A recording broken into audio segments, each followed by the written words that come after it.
घर का बंटवारा। अरे विनोद, तूने हलवाई को सारा सामान तो दे दिया है ना? अक्षय की शादी में कोई कमी नहीं रहनी चाहिए। आखिर सबसे छोटा भाई है तुम सबका। हाँ माँ, आप चिंता मत करो, मैं पूरा ध्यान रखूंगा। मंगल बेटा, तूने तो कहा था कि फूल का ऑर्डर दे दिया है, यहाँ तो फूल पहुँचे ही नहीं। अब क्या बहू की विदाई के बाद फूल आएंगे? माँ, मैंने अभी बात की है फूल वाले से, वो रास्ते में ही है। आप किशोर भैया से क्यों नहीं कहती कुछ करने को? किशोर पहले ही मेरे बताए काम कर रहा है। पास के सभी रिश्तेदारों और मोहल्ले वालों को कार्ड वही तो देकर आया था। रिसेप्शन के लिए हॉल भी उसी ने बुक किया था। टेंट कुर्सी वालों को भी तो वही देख रहा है। पर कई मोहल्ले वाले तो हमारे भरे पूरे परिवार से जलते भी हैं। उन्हें बुलाने की क्या जरूरत थी? बेटा, शादी ब्याह में तो बुलाना ही पड़ता है, नहीं तो लोग क्या कहेंगे। दादी दादी देखो ना, हलवाई अंकल हमें लड्डू नहीं दे रहे, आप इनको डांटो ना। अरे चैन सुख दे देना बच्चों को लड्डू, क्यों तंग कर रहा है इन्हें? बीबी जी, मैं कहाँ मना कर रहा हूँ, लेकिन लड्डू बनते ही ये बच्चे उठा उठा कर खा लेते हैं। अरे मैं तो इन्हें थाल में रख के परोस भी नहीं पा रहा। भागो, अब कोल्ड ड्रिंक पीने चलते हैं। भागो भागो, अब कोल्ड ड्रिंक पीने चलते हैं। जैसे कि आप देख रहे हैं, आज इस घर के सबसे छोटे बेटे अक्षय की शादी है। घर में बहुत चहल पहल है। कुलभूषण की बीवी कमला को फुर्सत ही नहीं है कामों से, लेकिन कुलभूषण और घर के बाकी लोग कहाँ हैं? आइए देखते हैं। अजी, आप यहाँ आराम से बैठकर गाने सुन रहे हो और घर में अभी तक इतने काम बचे हैं करने को। अरे भाई, मेरे सबसे छोटे बेटे की शादी है, इसके बाद तो मैं अब चिंता मुक्त हो ही जाऊंगा। और फिर घर में तुम हो, बेटे बहुएं हैं, तुम लोगों के होते हुए मैं क्यों काम करूं? मैं तो शान से बेटे की शादी में जाऊंगा तैयार होकर। अरे ठीक है, अब आप आराम ही कीजिए। एक बार अभिषेक की बीवी आ जाए, फिर मैं भी आराम करूंगी और मेरी चारों बहुएं पूरे घर की जिम्मेदारियां संभाल लेगी। इतना कहकर कमला वापस अपने काम में लग जाती है। बेटा भी, तू अब तक तैयार नहीं हुआ? किससे बात कर रहा है फोन पर? तैयार कैसे हूँ? सैलून जाने से तो आपने मना किया है, क्योंकि मुझे हल्दी लग चुकी है। भाभीयों को देखो, सुबह से पार्लर में है। अक्षय की शादी हो जाती है और नंदिता बहू बनकर घर आ जाती है, लेकिन इस घर की खुशियों को मानो किसी की नजर लग गई थी। नंदिता के आने के बाद आए दिन घर की शांति भंग होती रहती। अपने माँ बाप की इकलौती बेटी को इतने बड़े परिवार की जिम्मेदारियां कहाँ संभालनी थी? अभी देखो ना, मेरे हाथों की मेहंदी भी अभी नहीं उतरी है और तुम्हारी मम्मी ने मुझे घर के कामों में लगा दिया। मैंने सोचा था कि घर की सबसे छोटी बहू होने के कारण मुझे सब पलकों पर बिठा के रखेंगे, पर यहाँ तो पलक झपकने की भी फुर्सत नहीं मिलती। देखो नंदू, शादी के पहले ही मेरे घर वालों ने तुम्हें और तुम्हारे पेरेंट्स को बता दिया था कि मैं जॉइंट फैमिली में रहता हूँ, तो फिर अब ये शिकायत क्यों? और फिर तुमसे पहले मेरी भाभी भी तो आई थी शादी करके, उन्होंने तो कभी कुछ नहीं कहा। नंदिता तब तो चुप हो जाती है, लेकिन ऐसा बहुत दिनों तक नहीं चलता।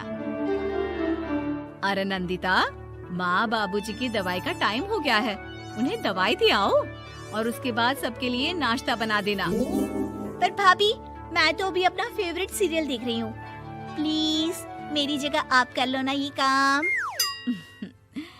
ठीक है, मैं तेरी जगह माँ बाबूजी को दवाई दे आती हूँ और नाश्ता बना लेती हूँ। तू मेरी जगह पूरे घर की डस्टिंग करके 5 बच्चों को स्कूल के लिए तैयार करके भेज देना और दोपहर का खाना बनाने के बाद कपड़े धोकर सुखा देना। उसके बाद हम दोनों मिलकर बाजार जाकर सब्जी ले आएंगे, फिर डिनर की तैयारी कर लेंगे और उसके बाद बस भाभी, मैं माँ बाबूजी को दवाई देकर सबके लिए नाश्ता बना देती हूँ। हे भगवान, ये कहाँ लाकर फंसा दिया मुझे। मेरे घर में तो गिनती की 8 रोटियां और 2 सब्जी बनती थी और नाश्ता निपट जाता था, यहाँ तो रोटियों का ढेर और सब्जियाँ बड़े बड़े पतीलों में बनानी पड़ती है। नाश्ता बनते बनते लंच का टाइम हो जाता है और लंच बनते बनते डिनर का। अभी मुझ में तुम्हारे पूरे परिवार का नखरा उठाने की और ताकत नहीं बची। मैं ऐसे नहीं रह सकती। अरे तो क्या चाहती हो तुम? मुझे अलग रहना है बस। तो ठीक है, हम कल ही शिफ्ट हो जाएंगे किराए के घर में। इतना बड़ा घर होते हुए हम किराए पे क्यों रहेंगे? ना जी ना, घर में ही दीवार खड़ी करो अपने हिस्से के आगे। घर के साथ साथ घर की खुशियों में भी दीवार खींच जाती है। ऐसे ही कई महीने बीत जाते हैं और नंदिता माँ बन जाती है। बच्चे के आने से अभिषेक के कंधों पर खर्चों का बोझ आ पड़ता है। अभिषेक का बोझ कम करने के लिए नंदिता भी पार्ट टाइम जॉब कर लेती है, लेकिन इससे उसके सर पर नौकरी, घर और बच्चे की जिम्मेदारी बढ़ जाती है। नंदिता, ये क्या है? तुमने घर भी ठीक से साफ नहीं किया, ना ही मेरे कपड़े धुले हैं। चिंटू के बाल भी कटवाने जाना था, देखो उसके बाल कितने बढ़ गए हैं। अरे करती क्या हो पूरा दिन तुम? मैं करती क्या हूँ? तुम्हारा नाश्ता और लंच बनाने के बाद चिंटू को डे केयर सेंटर पर छोड़ कर आती हूँ, फिर खुद ऑफिस जाती हूँ। पूरा दिन काम करके आने के बाद बिना आराम किए बाजार से सब्जियाँ लेकर आती हूँ, घर आकर खाना बनाती हूँ, चिंटू को देखती हूँ और क्या करूँ मैं? तो किसने कहा था अपने सर पर इतने काम लेने को? मत जाओ ऑफिस। ऑफिस जाए बिना घर के खर्चे कहाँ से पूरे होंगे? चिंटू की डे केयर का खर्च, उसके लिए बेबी फूड का खर्च, प्रेस वाले का खर्च, ये सब तुम्हारी सैलरी से होता नहीं है। अगर परिवार से अलग नहीं होती तो इतनी मुसीबतें नहीं उठानी पड़ती तुम्हें परिवार के साथ मिलकर काम करने में दिक्कत थी, लेकिन काम तो अब भी बहुत है तुम्हारे सर पर। चिंटू को भी डे केयर भेजने की जरूरत नहीं पड़ती। उसको गोद में खिलाने के लिए दादा दादी और घर के सभी बड़े होते। उसके साथ खेलने के लिए उसके भाई बहन भी होते। मेरे तीनों बड़े भाइयों के बच्चे भी बड़े हुए हैं, लेकिन बिना महंगा बेबी फूड खाए, क्योंकि मेरी माँ और भाभियाँ बहुत अच्छे से जानती है कि बच्चे को क्या खिलाना चाहिए। बिजली के बिल जैसे खर्चे भी सब मिलकर बांट लेते थे, लेकिन तुम्हें तो सबसे अलग रहने में ही मजा आता है, तो अब शिकायत क्यों करती हो? बस करो अभिषेक, बस करो। मैं मानती हूँ कि मैं गलत थी। मेरे एक गलत फैसले ने हमें बिल्कुल अकेला कर दिया है सबसे। एक घर में होते हुए भी हम बाकी परिवार से अजनबियों की तरह रह रहे हैं। अभिषेक और नंदिता की सारी बातें घर के बाकी लोगों को सुनाई दे रही थी। तभी कमला बोल पड़ती है। अरे नंदिता बहू, किसने कहा कि तुम अकेले हो?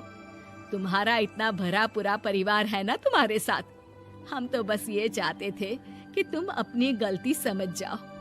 अगर हम तुम्हें समझाते तो शायद तुम ना समझती, लेकिन अपनी गलती का एहसास तुम्हें खुद हो गया है, तो अब तुम समझ चुकी हो परिवार में एक साथ रहने का मोल क्या होता है। मम्मी जी, मुझे माफ कर दीजिए, अब ऐसा दोबारा कभी नहीं होगा।